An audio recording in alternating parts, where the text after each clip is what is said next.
वो गांव को ठेके पे नहीं देना है। जैसे मान लीजिए लोगों को जैसे नहीं होता है, जैसे किडनैपिंग किया जाता है, मतदाताओं को किडनैप कर रहे हैं। मिशन पंचायत के अंतर्गत इस वक्त हम मौजूद हैं उत्तर प्रदेश के देवरिया जिले के सरौरा धूमनगर ग्राम सभा में। नमस्कार, मैं हूं दिव्यांश रंजन द्विवेदी और आप देख रहे हैं द पॉइंट मीडिया। खबर पक्की है। इस वक्त हमारे साथ बात करने के लिए मौजूद हैं प्रधान पद के प्रत्याशी श्री राजू पांडे जी। तो चलिए जुबान पर लगे तालों को हटाते हैं और आपको रूबरू करवाते हैं राजू पांडे जी से। जानते हैं क्या है इनके मुद्दे और क्यों हैं ये चुनावी मैदान में। नमस्कार पांडे जी, स्वागत है आपका द पॉइंट मीडिया पर। जी भैया, बहुत बहुत धन्यवाद आपका। हम आपसे ये जानना चाहेंगे कि चुनाव लड़ने का फैसला आपने क्यों किया।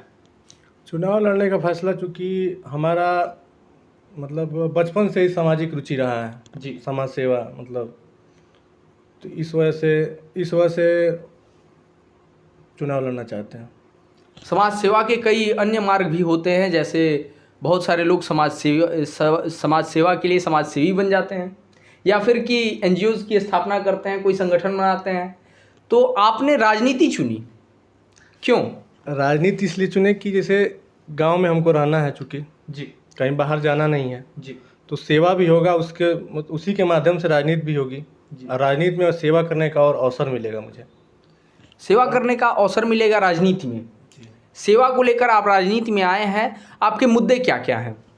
मुद्दे ग्राम सभा में सबको आवास मिले जी वृद्धा विकलांग विधवा को पेंशन बने अधिक से अधिक जी गरीबों का आवास हो, जो भूमिहीन है उनको पट्टा मिले जी हमारे यहाँ पिछले जो भी प्रधान रहे हैं लोग जी कुछ काम नहीं किए हैं लोग, न किसी को आवास दिए हैं लोग, न किसी का पेंशन बना है। पिछले 10 वर्षों में कह सकते हैं आप, इसके पूर्व जो प्रधान थे जी वो भी कुछ नहीं किए हैं।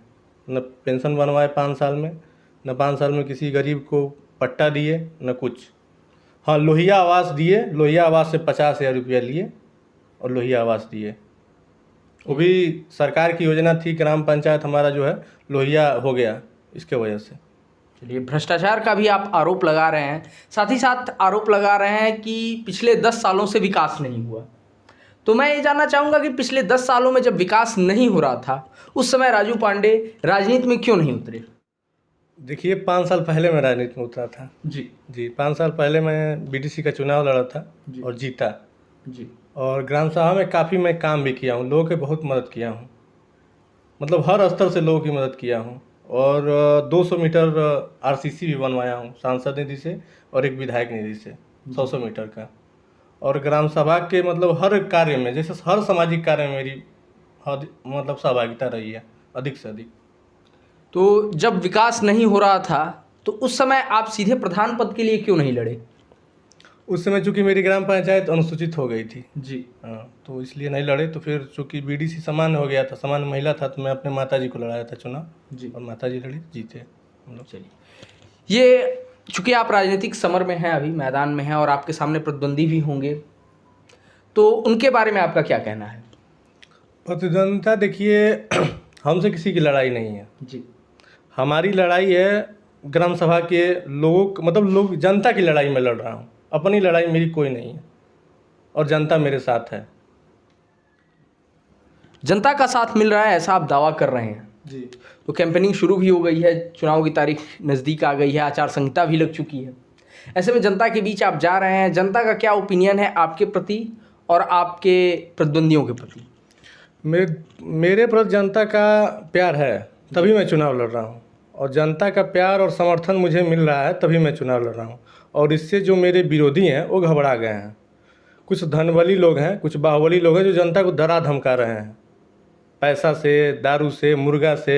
जैसे मान लीजिए लोगों को जैसे नहीं होता है, जैसे किडनैपिंग किया जाता है, मतदाताओं को किडनैप कर रहे हैं, इस टाइप का भी चल रहा है मेरे ग्राम सभा में। मतदाताओं को हाईजैक किया जा रहा है।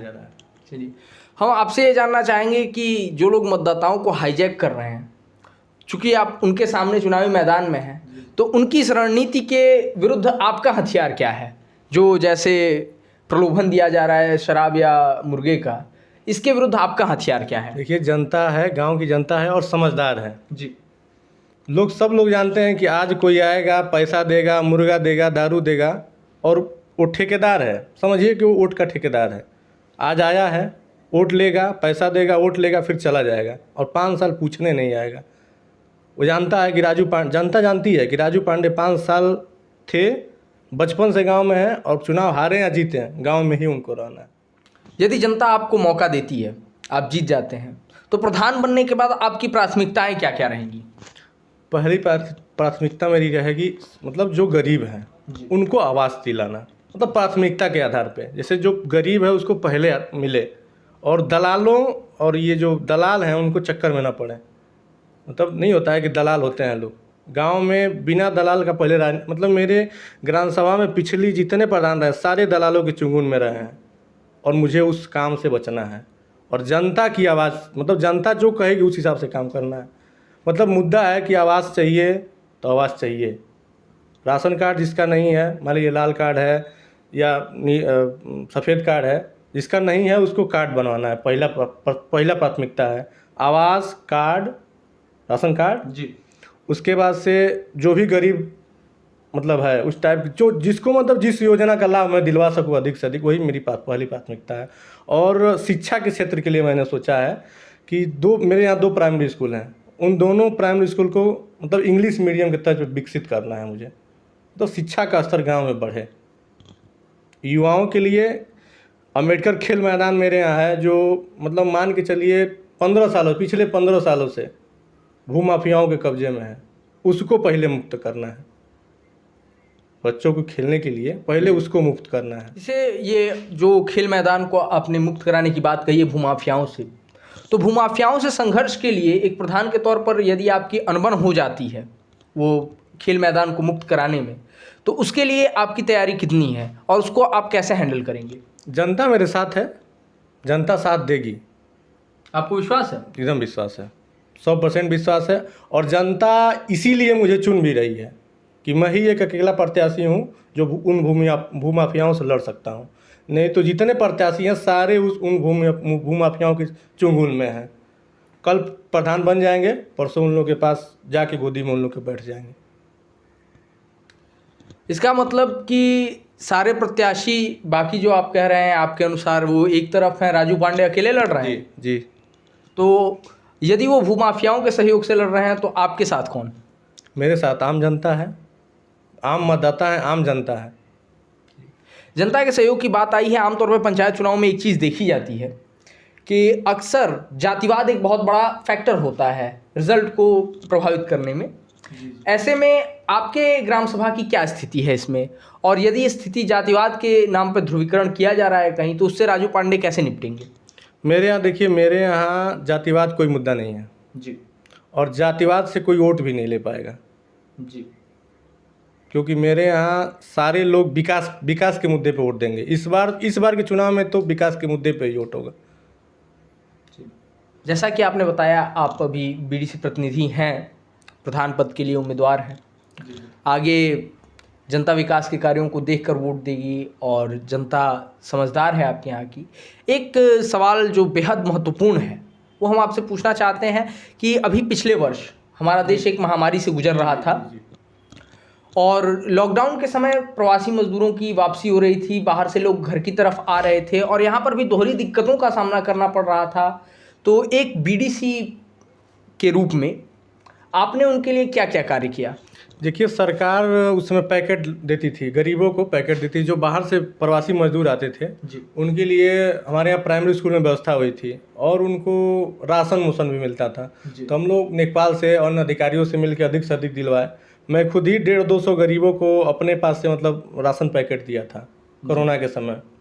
और गांव में मेरी उपस्थिति मतलब कोरोना काल में भी 100% थी। बाकी सारे प्रत्याशी किसी का पता नहीं था, जो मेरे जितने प्रतिद्वंदियों पर ये काफ़ी गंभीर आरोप लगा रहे हैं। जी जी जी।